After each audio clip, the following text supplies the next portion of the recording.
di sana mulai terpengaruhi rokok, Hmm. mulai terpengaruhi apa judi. Gitu.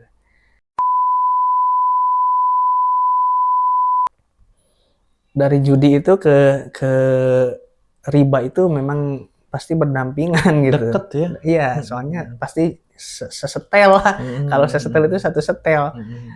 Judi kalah pinjam uang nggak. Kalau masyarakat biasa yang minjamkan uang kan susah. Pasti pinjamnya itu ke lintah darat, pinjam uangnya ke riba gitu. Kenapa gitu loh? Uang dihamur-hamurkan untuk jalan yang nggak benar, sementara di sini keluarga menunggu, Betul, berharap gitu betul, kan. betul. Sementara kita gara-gara pergaulan nggak jelas, menghamur-hamurkan uang kayak gitu. Nah itu yang sampai sekarang jadi penyesalan terbesar saya seperti itu. Tidak ada orang jahat yang dia tidak mempunyai masa depan, dan tidak ada orang baik yang dia tidak mempunyai masa lalu.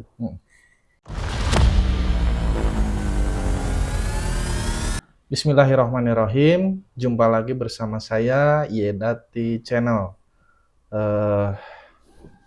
Alhamdulillah hari ini saya kedatangan pemuda yang luar biasa. Di episode sebelum-sebelumnya beliau ini memberikan ilmu-ilmu yang bermanfaat buat kita semua. Nah, untuk episode yang ini teman-teman,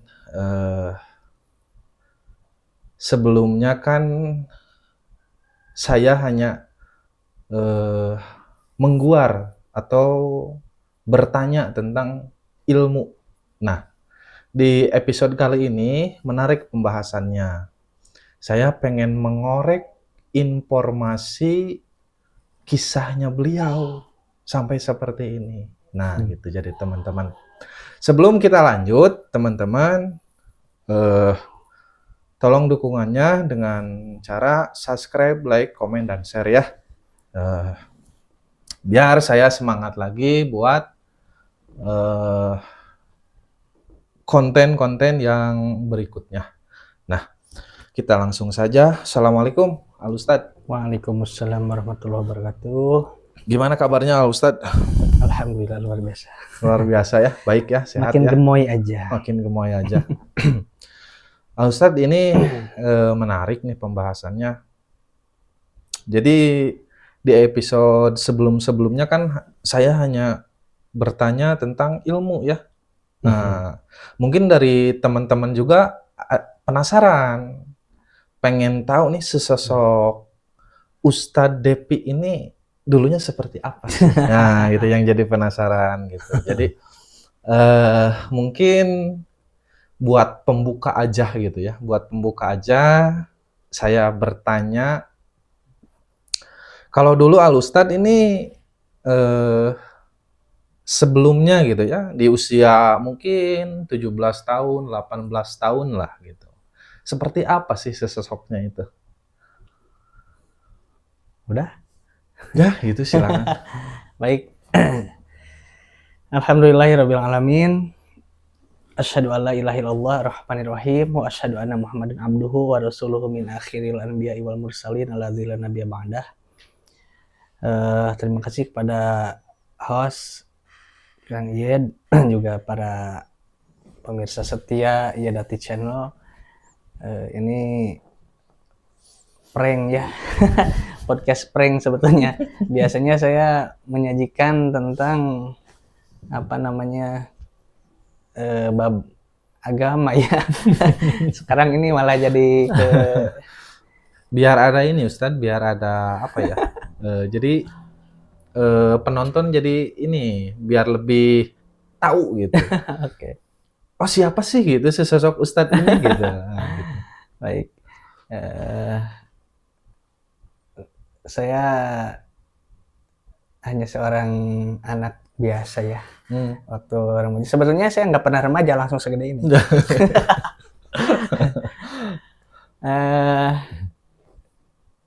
Dari mana ya mulainya, ini terlalu panjang sebetulnya. Intinya bahwa seorang Udev ini awalnya seorang anak yang lahir dari keluarga sederhana, dan di sekolah pun sekolah yang sederhana, dan bisa dikatakan untuk perjuangan menuju sekolah itu karena saya lahir di kampung ya, lumayan jauh dan itu ditempuh dengan berjalan kaki, baik SD, SMP, SMA, kecuali kuliah. Kalau kuliah memang sudah sambil bekerja gitu kan. Nah, ketika ini background dulu keluarga saya supaya paham perjalanannya, bahwa di keluarga saya itu alhamdulillah saya dilahirkan dari seorang ibu yang luar biasa penyabar, juga ayah yang katakanlah tegas dalam mendidik anaknya. Jadi untuk pendidikan di rumah lebih dominan oleh ayah, termasuk pendidikan agama.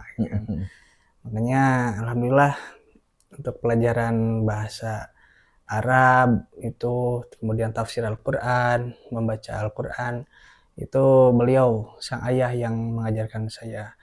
Cuma mungkin tadi itu ketika beranjak remaja, dewasa, pergaulan terbawa hanyut oleh arus pergaulan gitu kan. Iya benar.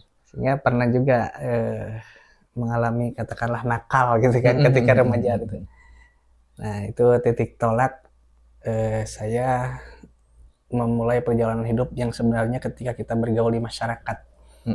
Itu setingkat SMA lah, remaja apa sih istilahnya, intinya usia SMA itu mulai berbaur dengan masyarakat, dan di sana memang ada swing, istilahnya perubahan pola hidup, perubahan pergaulan. Seperti itu. Dulu itu kan Ustadz dari sekolah mungkin belajar gitu ya. Kalau dulu kan saya gini ya Ustadz. Kalau dulu waktu SMA itu saya sekolah. Nah, berangkat dari rumah tapi tidak nyampe gitu dari ke sekolahnya itu gitu. Nah, mungkin hal-hal seperti itu yang saya pengen lebih tahu gitu. Kenakalan apa aja sih gitu. Oke. Ini bukan membuka aib ya. bukan. Ini supaya memotivasi teman-teman supaya gitu. Jadi tidak salah menentukan jalan hidup gitu ya. Benar. Oke. Ya, kalau bahasa Jermannya Kang Yad itu adalah Mabalers.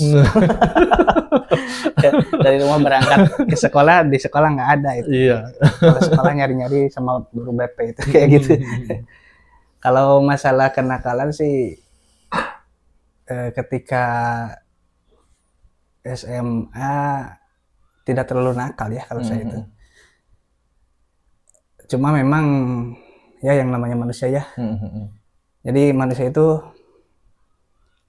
orang yang buruk, tidak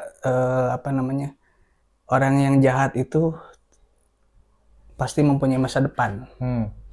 Tidak ada orang jahat yang dia tidak mempunyai masa depan, dan tidak ada orang baik yang dia tidak mempunyai masa lalu. Jadi fluktuatif ya. Kadang seorang itu awalnya buruk, nanti ada perubahan, masa depannya bisa lebih baik. Atau orang yang baik pun sama, tidak ada orang baik yang tidak mempunyai masa lalu. Dia mungkin saja sekarang terlihat baik, padahal masa lalunya bajret gitu ya. Betul. You know bajret ya, bajret is hancur. Nah, begitupun saya pribadi sebetulnya tidak terlalu nakal, cuman ada sih memang ada korban pergaulan, terutama kalau saya itu ketika SMA itu yang nakal kepada wanita sebetulnya. Playboy mungkin ya. Iya. Nggak tahu ya, karena wanitanya sendiri mungkin yang katakanlah maaf ya ngejar-ngejar gitu. Kadang saya di kelas itu diriung bahasa Jermannya guys, digembrong sama 4 wanita kan di 4 wanita mengelilingi. Dep, pilih kamu mau ke siapa? Aku, dia, apa dia gitu. Ya, kayak gitu. Nah, Waktu itu masih polos-polos belagu gitu kan. Iya, benar. Sejual mahal. Iya, betul. Sejual mahal. Maaf ya, nggak ada satupun yang aku pilih gitu ya bahasanya. Tapi di sisi lain punya pacar 2 gitu, sampai-sampai saya ditampar oleh 2 orang, plak. Berarti bener ya, playboy cap kampak. Dasar laki buaya gitu ya. Dulu itu Ustadz, kalau saya koreh ya, kalau saya pengen lebih tahu gitu maksud saya. Jadi dulu itu ketika waktu SMA itu udah berapa kali pacaran sih? Pacaran. Kalau ini kan kalau di agama mungkin tidak diperbolehkan buat kita pacaran mungkin. Tapi kan kita tidak munafik gitu. Betul. Tidak munafik. Jadi masa lalu itu kan sesuatu hal yang indah menurut saya gitu. Sesuatu indah yang mungkin bisa kita ceritakan kepada anak cucu kita gitu. Kalau bicara masalah mantan sih ada lagunya, Deretan Para Mantan itu. Nggak kehitung sih. Wais. Benar playboy. Cuma memang ada yang berkesan, ada yang biasa-biasa. Kan? Nah, itu. Yang berkesan itu ketika saya menjalani hubungan dengan anak. Nanti bisa Iya. Jadi ini Ustadz, mungkin cinta pertama Ustadz. Nah, itu kan cinta pertama Ustadz itu apa ya? Jadi ada sebuah apa ya? Filosofi mungkin ya, filosofi. Jadi dari mata turun ke hati. Nah, gitu.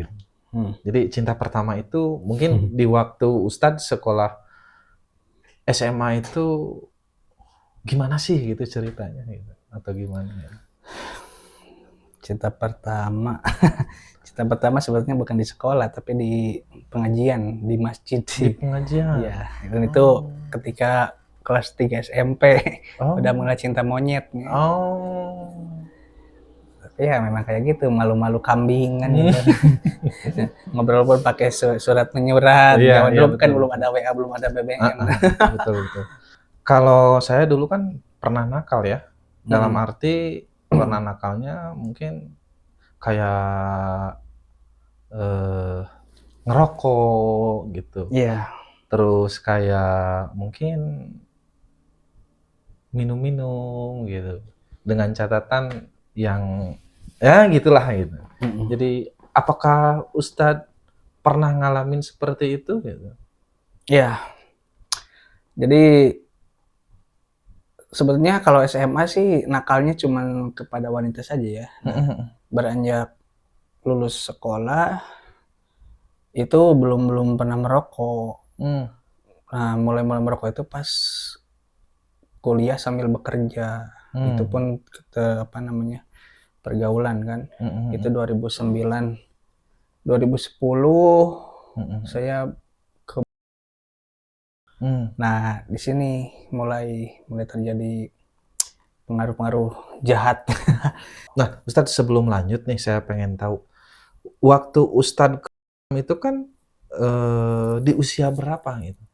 Itu kurang lebih 2010 berarti 22 tahun. 22 tahun berarti udah mulai kerja mungkin ya? Iya, udah mulai kerja. 2010 di sana mulai terpengaruhi rokok, mulai terpengaruhi judi. Tapi kalau mabuk, alhamdulillah sampai sekarang saya belum mencicipi ya. Belum pernah setetes pun belum pernah mencicipi. Cuman memang yang paling parah itu adalah saya pernah mengalami judi. Karena ya terbawa oleh teman-teman sekosan gitu. Nah, di sana mulai nakal, kewajiban seperti sholat, seperti saum itu terkikis, banyak bolongnya gitu loh. Saum pun kadang karena di sana pertama memang pergaulan, kedua suhu di sana itu panas sekali. Jadi jarang orang yang kuat ya kalau nggak biasa. Saya kan dari sini sejuk ke sana, seperti di oven gitu. Iya, iya. Jadi saum banyak bocor, sholat apalagi banyak ketinggalan gitu. Ustadz kan di situ itu kan berapa tahun sih? Tidak lama sih, cuma setahun aja. Setahun, tapi Kurang udah malah. setahun juga kurang, tapi pondasi keimanannya sudah mulai goyah mungkin ya. Nah, Iya. jadi gini Ustadz, yang saya pengen tahu itu apakah sebelum Ustadz berangkat mungkin dari bisa dibilang dari orang tua ataukah dari sesosok guru mungkin yang memberikan ilmu-ilmu tentang agama gitu Ustadz. Jadi contohnya kayak gini Ustadz, sebelum sebelum saya pergi, misalkan pergi ke luar daerah atau luar pulau gitu kan. Iya. Tapi kan dari sejak kecil itu kan saya sama orang tua itu dikasih pondasi tentang ilmu-ilmu syariat-syariat tentang agama gitu. Jadi setidaknya apa ya? Setidaknya kita tahu gitu mana yang boleh dan mana yang tidak boleh gitu maksud Betul. saya. Apakah Ustadz juga seperti itu gitu atau gimana gitu? Sama. Sama. Yang namanya orang tua kan kalau misal anaknya jauh pasti mereka menitipkan semacam wasiat, amanat yang baik-baik, nasihat gitu kan. Sama, orang tua pun seperti itu. Cuman ya itu tadi, ketika lingkungan mempengaruhi, terkadang si memori tentang nasihat itu kan perlahan menghilang gitu loh. Jadi pertamanya coba-coba gitu kan, pertama coba-coba, kemudian makin sini enak, jadi kecanduan gitu. Seperti itu. Dan nasihat orang tua blank aja, hilang seketika. Gitu. Nah, jadi saya pengen tahu kayak gini Ustadz. Di usia Ustadz yang pergi itu di usia 22 tahun ya. Betul. Di usia 22 tahun. Nah, saya pengen tahu pertama kalinya mungkin Ustadz masuk di area lingkungan perjudian itu seperti apa sih? Apakah diajak teman atau hanya iseng-iseng atau gimana gitu maksud saya? Sebenarnya kena prank ya waktu itu. Teman-teman awalnya main domino biasa, nggak pakai uang gitu kan. Ya karena rasa penasaran awalnya, pengen bisa gitu. Pengen bisa, ya kayaknya seru gitu kan. Kayaknya seru nih kalau ikut-ikutan main. Belum pakai uang gitu. Diajarin lah sama teman, gini. Oh gitu. Oke lah bisa. Singkat ceritanya bisa. Nah di sana mulai kalau kata teman-teman sok lah jangan resepan gitu. Awalnya 1.000 perak, 2.000 perak, ujung-ujungnya ratusan ribu gitu kan. Itu sampai saya satu kali main itu hampir 800.000, 1.000.000 habis itu. Dan itu 2010 itu uang nominal segitu itu untuk kelas saya ya, itu gede gitu kan. Uang banyak ya. Uang banyak. Tapi ya mau gimana lagi. Nah, di sana mulai ada apa namanya semacam kepenasaran. Makanya dalam agama itu judi itu dilarang kan. Kenapa? Karena ketika orang kalah dia penasaran, ketika orang menang dia ketagihan. Terus aja penasaran, ternyata nggak ada pernah menang sama sekali gitu. Di sana 2 bulan 3 bulan lah waktu itu dipertanyakan kan, ditelepon dari sini, dari rumah ke sana itu, udah dapat apa kerja di sana gitu. Secara logika kan kalau secara logika kerja 3 bulan harusnya kan ada penghasilan, ada gaji. Sementara saya nggak ada, soalnya habis dipakai judi gitu. Nah di sana mulai agak hidup teratur gitu. Nah maaf sebelumnya saya potong lagi Ustadz, jadi gini, Ustadz di situ kerja apa sih? Di sana saya sebagai sewing itu penjahit. Penjahit. Apa namanya, jaket cipluk itu hoodie, sweater lah. Sweater ya. Nah dari hasil bekerja itu kan dulu uang 4,5 juta 5 juta itu sebulan itu kan termasuk ukuran dulu itu lumayan gede lah. Iya, gede. Gitu. Hasil lembur sama hasil kerja pokok kan. Nah, habis. Nah, mulai hidup nggak balance, nggak teratur gitu kan, kacau. Nah, di sana mencari solusi. Kosan nggak kebayar, buat makan sehari-hari susah gitu kan. Di sana mulai mencari solusi tuh, gimana caranya. Ada teman sepekerjaan, kamu butuh uang, aku ada teman nih kenalan, barangkali mau pinjem. Ternyata si kenalan teman saya itu adalah seorang lintah darat, rentenir. Nah, makanya dari judi itu ke riba itu memang pasti berdampingan gitu. Deket ya? Iya, soalnya pasti sesetel lah. Kalau sesetel itu satu setel. Judi kalah pinjam uang, nggak. Kalau masyarakat biasa yang minjamkan uang kan susah. Pasti pinjamnya itu ke lintah darat, pinjam uangnya ke riba gitu. Sekarang juga kan sama tuh judi online, pinjam kalah sampai gadein sawah, jual rumah. Pinjam uangnya itu dia pasti ke pinjol, pinjaman online, riba juga seperti itu. Nggak jauh beda seperti memori saya dahulu kayak gitu. Gitu. Nah, mungkin yang saya pengen korek lagi seperti ini, Ustadz. Kerugian yang dialami sama Ustadz mungkin. Kalau dinominalkan secara jumlah. Ya, sekitar 10 juta, 12 jutaan segituan. Di tahun 2010 ya, sampai 12 juta. Ukuran kalau untuk sekarang mungkin bisa lebih dari 50 juta ya. Ya, mungkin segitulah. Ya kalau sebetulnya bukan masalah nominal ya. Nominalnya mungkin kalau untuk kalangan atas itu tidak seberapa. Iya. Cuman yang jadi masalah itu kenapa gitu loh. Uang dihamur-hamurkan untuk jalan yang nggak benar, sementara di sini keluarga menunggu, berharap. Betul. Sementara kita gara-gara pergaulan nggak jelas, menghamur-hamurkan uang kayak gitu. Nah itu yang sampai sekarang jadi penyesalan terbesar saya seperti itu. Malahan pinjam ke rentenir, di sini boro-boro rentenir kan, boro-boro ada perintah darat kan. Nggak kenal sama yang kayak gitu-gitu. Kalau di sana saya mengalami yang kayak gitu. Berarti poin pentingnya mungkin buat teman-teman semua karena faktor lingkungan ya. Ya, mempengaruhi. Betul gitu. sekali. Nah, jadi gini Ustadz,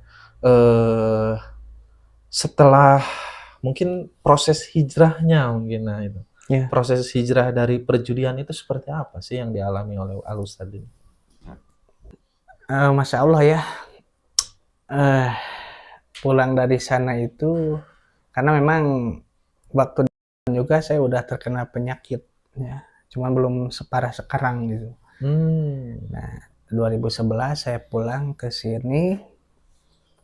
Itu masih belum jauh ke hijrah. Karena pulang itu pun terpaksa, dan itu datang pulang ke sini pun terpaksa. Awalnya dikejar-kejar sama pacar wanita, yang wanita itu ingin jatuh cinta ke saya gitu kan.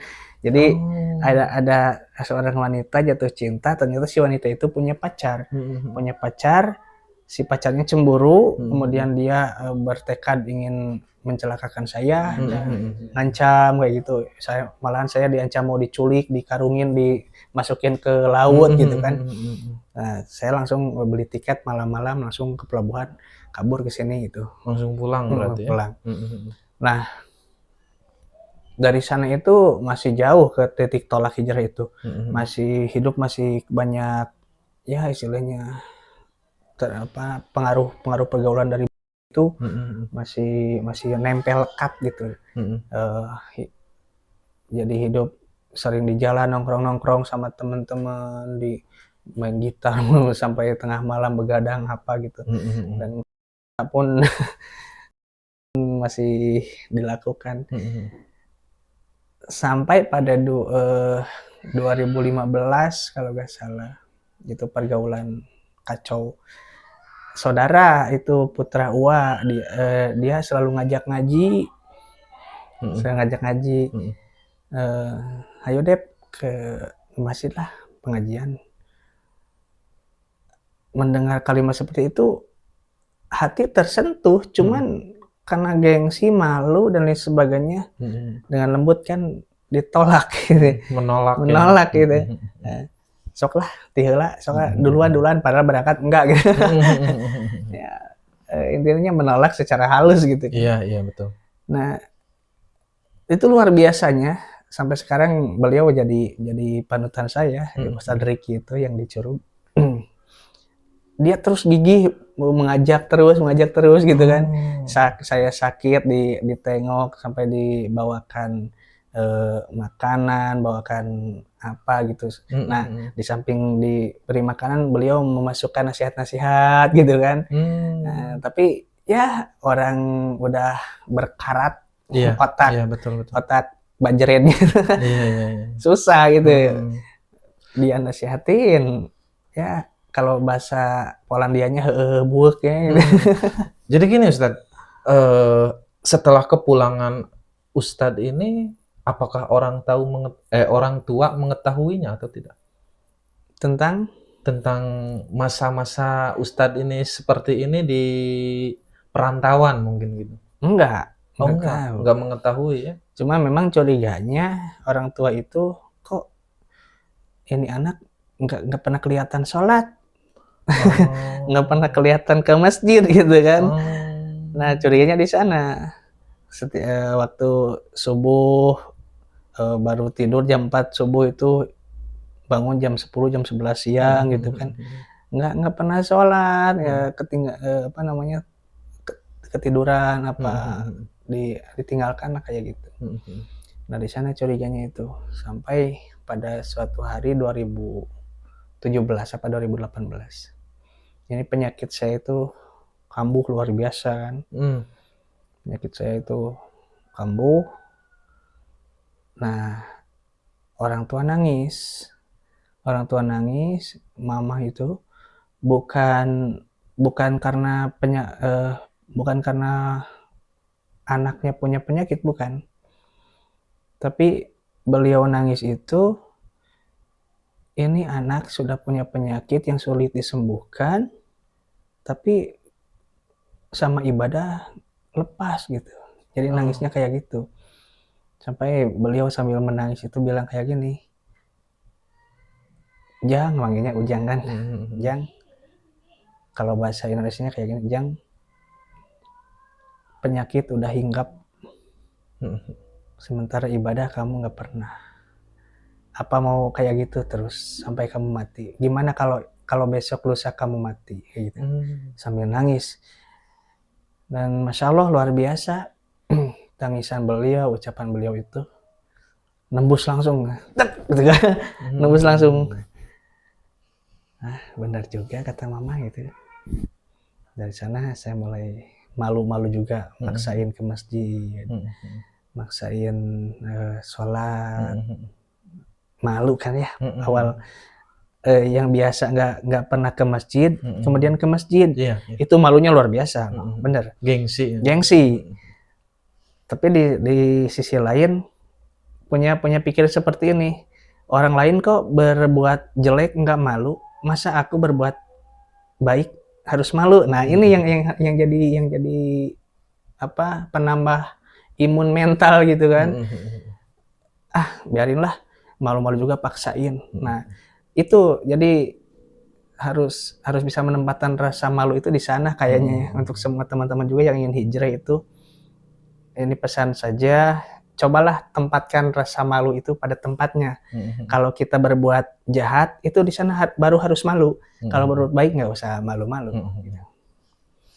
Nah, jadi ini Ustadz, mungkin ketukan pertama yang mendorong Ustadz itu seorang ibu ya. Betul, ya Bu. Jadi titik temu mungkin Ustadz memberanikan diri, terus melawan rasa kegengsiannya mungkin ya, karena sesosok ibu mungkin. Betul.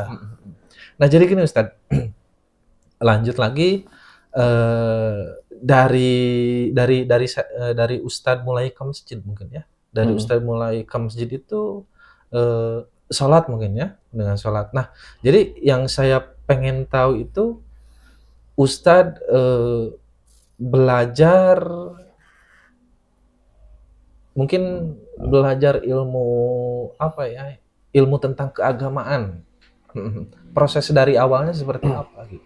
Apakah proses awalnya itu dimulai ketika Ustadz benar-benar hijrah atau gimana itu? Ya.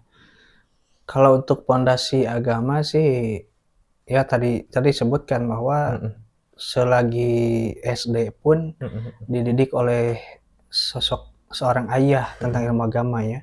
Jadi punya dasar, punya pondasi gitu. Iya. Malah di SMA juga di sini sering disuruh jadi khotib Jumat yang cuma memang belum terlalu memperdalam ilmu-ilmunya gitu kan. Nah, awal mula menuntut ilmu agama, memperdalam ilmu agama itu ya pertama tadi itu ya penyakit yang mulai hinggap dari artritis kan, peradangan sendi, kemudian lambung gitu. Ada rasa takut mati sebelum tobat, kemudian ingat tetesan air mata seorang ibu gitu kan. Nah di sana bertekad saya ingin menjadi orang yang lebih baik lagi, sehingga termotivasi untuk belajar ilmu agama. Dan kebetulan saudara yang tadi suka ngajak-ngajak itu beliau terus merapat, terus memotivasi, terus mendekat gitu.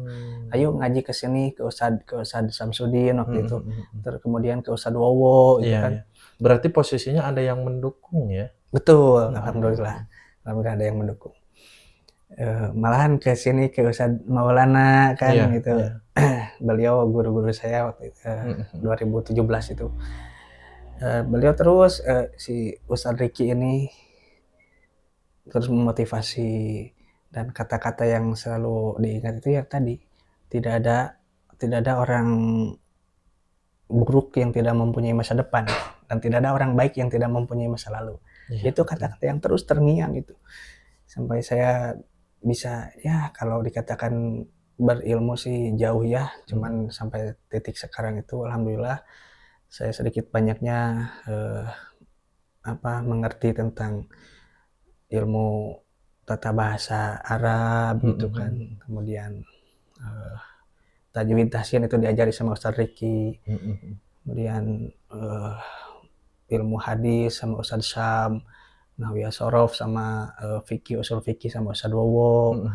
Ya alhamdulillah lah berkat sosok-sosok luar biasa seperti mereka, Ustadz Maulana juga kan, Ustadz Badodong, saya bisa menjadi lebih baik daripada waktu di Batam itu. Proses yang dialami Ustadz ini menurut saya wajar sih. Jadi wajar dalam arti gini, soalnya kan di usia yang saya tangkap itu kan di usia pencarian jati diri sebetulnya. Iya. Tapi alhamdulillahnya mungkin Ustadz ini pertama dukungan orang tua, yang kedua mungkin dukungan dari lingkungan juga gitu. Betul. Ketika Ustadz merasa bahwa ada rasa gengsi, rasa malu atau sebagainya karena dorongan seorang ibu dan lingkungan, mungkin jadi Ustadz memaksakan gitu ya. Betul. Nah jadi gini Ustadz, mungkin yang saya pengen tahu juga status mungkin Ustadz. Jadi status Ustadz ini mungkin masih apa ya? Di KTP itu kan masih remaja atau sudah menikah gitu. Bujang. Oh, masih ini guys, masih pemuda, masih murni mungkin. Bujang tarangna cenah wajar we. Ya apa ya? Single ya. Kan memang ini sih unik ya kalau masalah jodoh, unik sekali saya ini. Gimana tuh? Uniknya gimana? Karena mungkin selagi SMA biasa milih-milih wanita ya, wanita yang katakanlah cantik gitu kan, yang kurang cantik itu lewat gitu kan. Nah, karakter seperti itu terbawa sampai sekarang terbawa. Jadi milih wanita itu pengen yang benar-benar sreg ke hati, dan uniknya itu sampai sekarang ketika saya suka sama perempuannya nggak suka. Kadang saya suka, perempuannya suka, orang tua tidak restu gitu kan. Nah pokoknya dilematis lah kalau masalah wanita, kalau masalah apa jodoh. Nah jadi mungkin gini Ustadz, kriteria mungkin ya, kriteria seorang Ustadz Depi ini seperti apa sih yang dicari gitu? Ya, yang pertama hidup ya. Ya iya pasti. Kalau mati gimana gitu. Ya yang pertama ya jelas. Gitu, ya. Yang penting akhlaknya baik gitu kan. Lingkungannya juga baik. Kemudian yang utama itu bisa bisa mematuhi taat kepada suami selagi suaminya itu tidak menyimpang dari aturan agama. Proses mencari ilmu mungkin yang saya pengen tahu, proses mencari ilmu seperti apa gitu. Ya. Jadi mungkin ada kesulitan-kesulitan yang Ustadz lalui gitu. Saya pengen bisa gitu. Contohnya mungkin seperti kayak saya belum fasih dalam membaca Al-Qur'an gitu kan. Jadi tujuan utama saya pengen fasih dulu nih gitu. Ya. Kalau ilmu agama sih kalau disebut mumpuni sih tidak ya. Ada guru-guru yang memang luar biasa seperti tadi disebutkan Ustadz Samsudin, Ustadz Riki, Ustadz Wowo, Ustadz Maulana Firdaus, Mbah Dodong itu. Guru-guru yang luar biasa. Cuman yang sampai sekarang belum terpelajari, terjajaki itu ilmu faraid. Faraid itu ilmu waris mewaris. Itu gurunya susah. Guru ada, cuman kesibukan beliau memang luar biasa, padat sekali. Saya sampai mendatangi ke daerah sini, daerah Ancol Mekar, ada ahli faraid Ustadz Suwar itu. Beliau saya datangi, Ustadz, saya ingin belajar ilmu faraid. Ya udah simpan nomor WA saja katanya. Nanti ana hubungi. Sampai sekarang udah 3 tahun atau 4 tahun itu sampai sekarang belum ada menghubungi. Mungkin karena kesibukannya. Iya bisa jadi mungkin kesibukannya yang sangat luar biasa.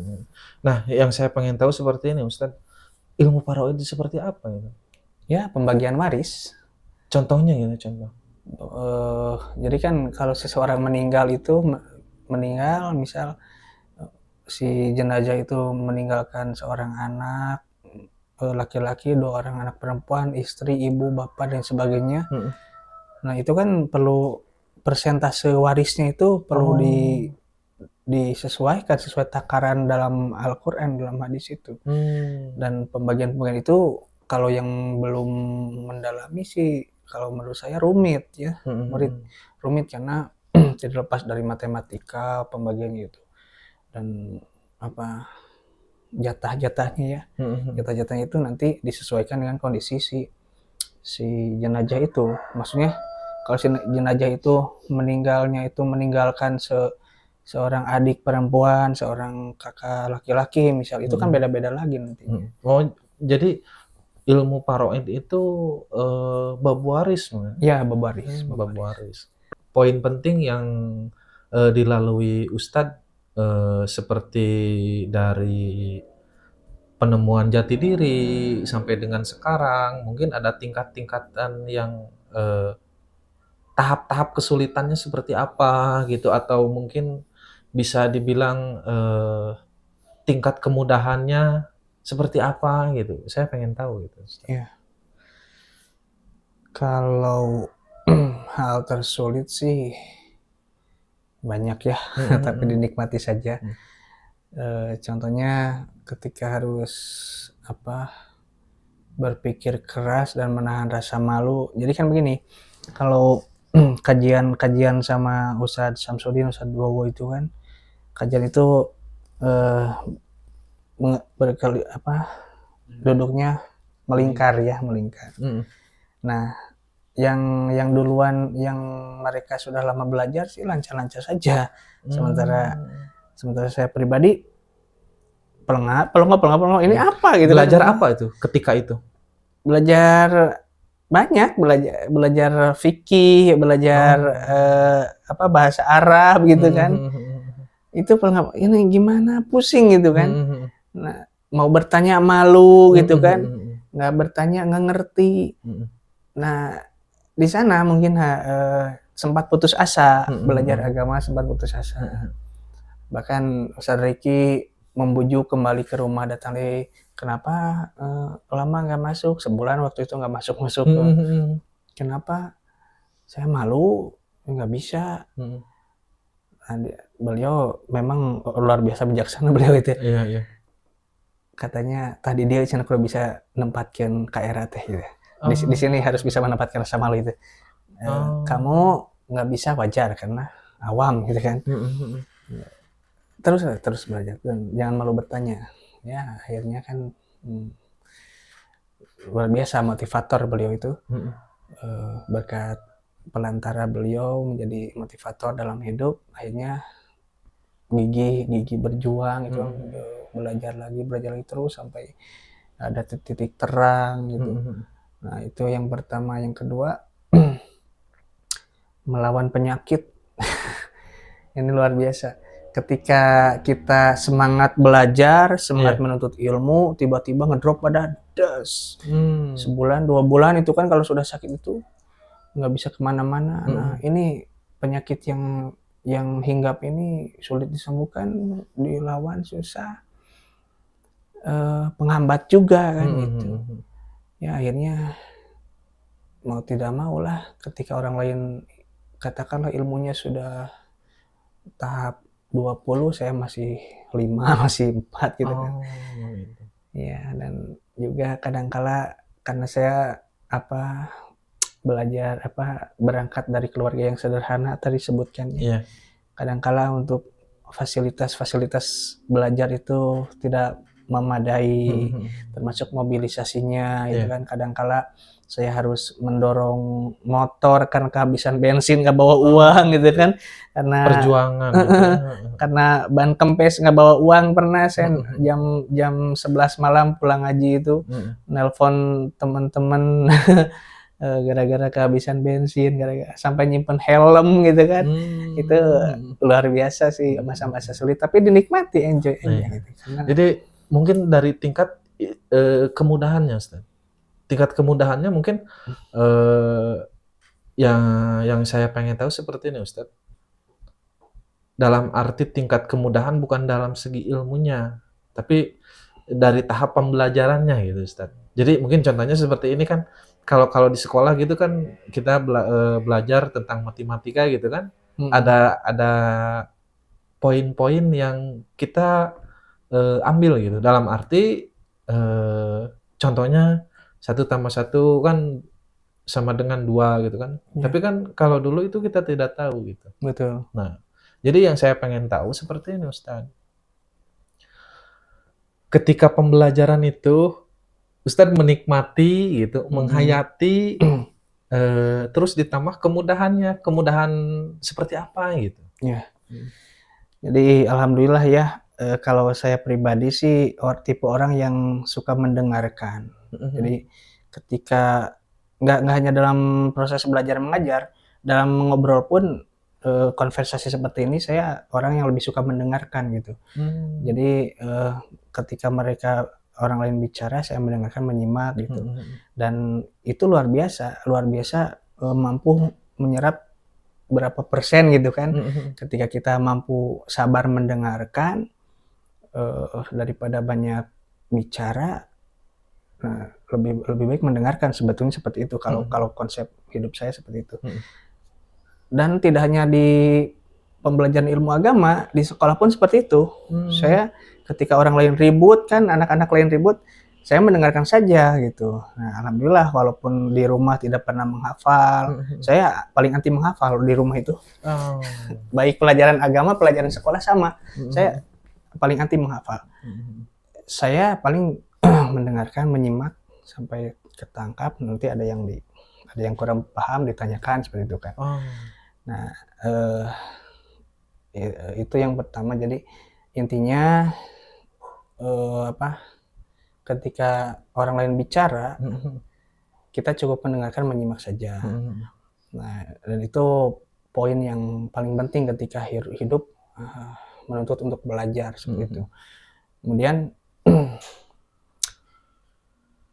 ya bukan bukan cerdas sih ya, tapi nggak bodoh-bodoh amat mungkin, Mhm mhm. nggak bodoh-bodoh amat. Bisa memahami mungkin. Iya, jadi alhamdulillah oleh Allah itu diberikan, daya tangkap yang lumayan gitu kan.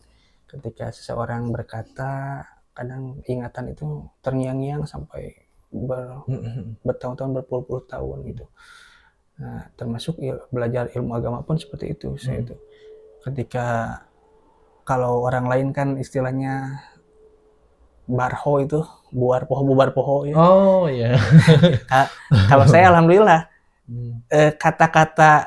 kata-kata ustad, kata-kata yang ceramah itu Mhm. saya rekam di kepala, poin-poin pentingnya ya tentunya. Mhm mhm.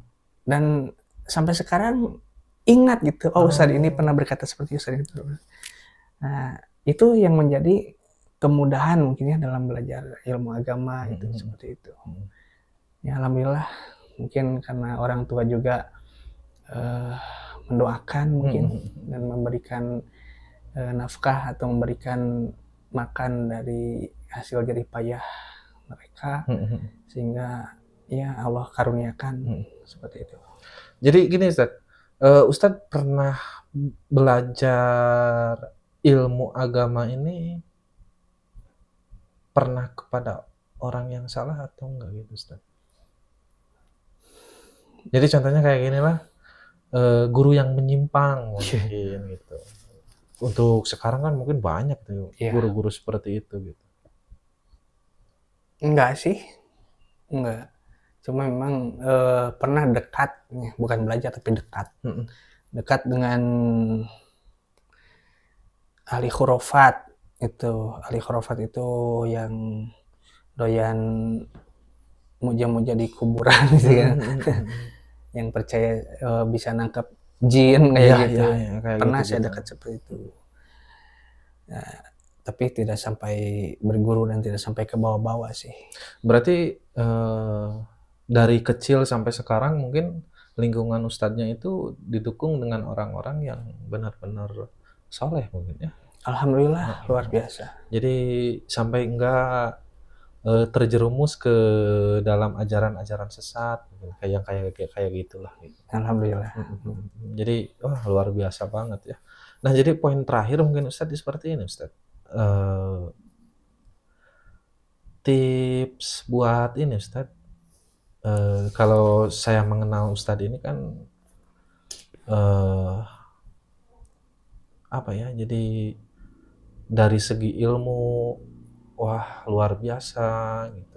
Terus dari kalau saya mendengarkan kajian-kajian gitu, eee, kayaknya itu nyampe gitu. Jadi tak gitu alurnya gitu. Jadi, kena gitu, kena di hati gitulah. Jadi beda sama yang lain kayak gitu. Nah, mungkin yang saya pengen tahu poin terakhir seperti ini Ustadz. Jadi eh, trik atau tipsnya gitu, Ustadz bisa kayak gini ini seperti apa gitu. Jadi mungkin dari segi ilmu, dari segi dakwah atau apa gitu. Ya, eh yang pertama mungkin dari sisi mental ya, diperbaiki. Jadi jangan sampai kita itu ada istilah demam panggung gitu kan. Itu sisi mentalitas yang kurang. Nah, ini yang harus dibenahi. Ya. Jangan sampai kita ketika kita menyampaikan sesuatu itu demam panggung. Itu yang pertama. Yang kedua, kuasai materi. Ketika materi dikuasai, apapun yang disampaikan itu nyaman gitu. Alurnya jelas. Kita mau membahas apa nih? Misal mau membahas tentang pengalaman hidup, ya kuasai dulu itu, termasuk kejadian-kejadian yang pernah kita alami atau kejadian-kejadian yang orang lain alami. Kuasai dulu hal itu. Kemudian hafalkan dalil, hafalkan hukumnya dalam Al-Quran, dalam hadis, itu dihafal supaya ya intinya gini lah, bangunan yang kokoh itu ditiup angin pun dia tidak akan goyah. Beda dengan bangunan dari kardus gitu kan. Bangunan dari kardus kena angin dia langsung roboh gitu.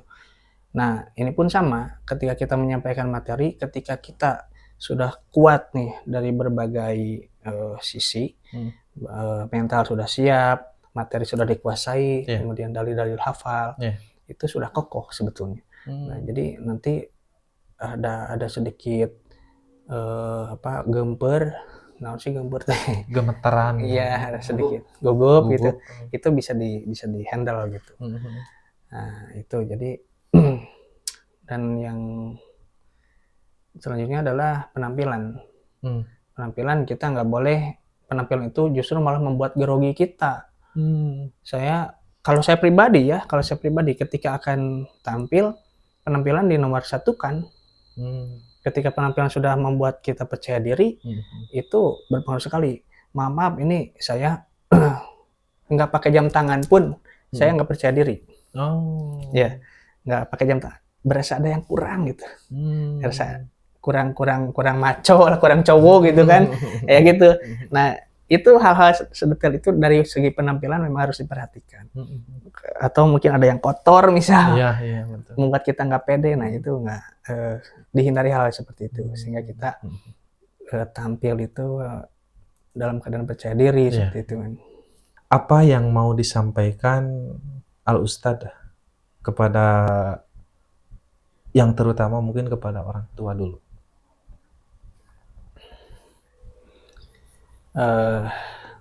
Ucapkan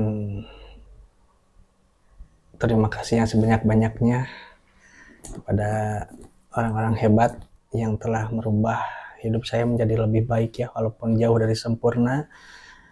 Terutama untuk orang tua yang selalu membimbing saya dari cerewetnya, kesalnya, tapi itu semua tiada lain hanya untuk membuat hidup saya lebih baik. Orang tua, ibu, bapak, terima kasih banyak. Dan maaf, anakmu tidak bisa membalas semua kebaikan dengan apapun di dunia ini kecuali hanya dengan doa. Allahumma gfirli wali walidayya warhamhuma kama rabbayani shaghir.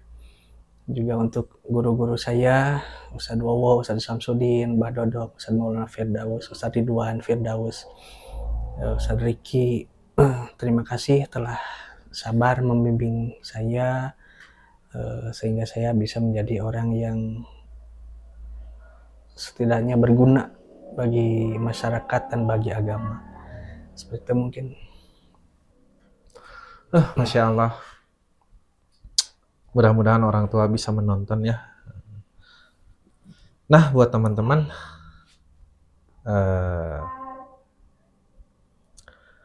video ini semoga bermanfaat buat kalian semua ya, dan ambil hikmahnya buat kalian semua dan juga buat kita semua.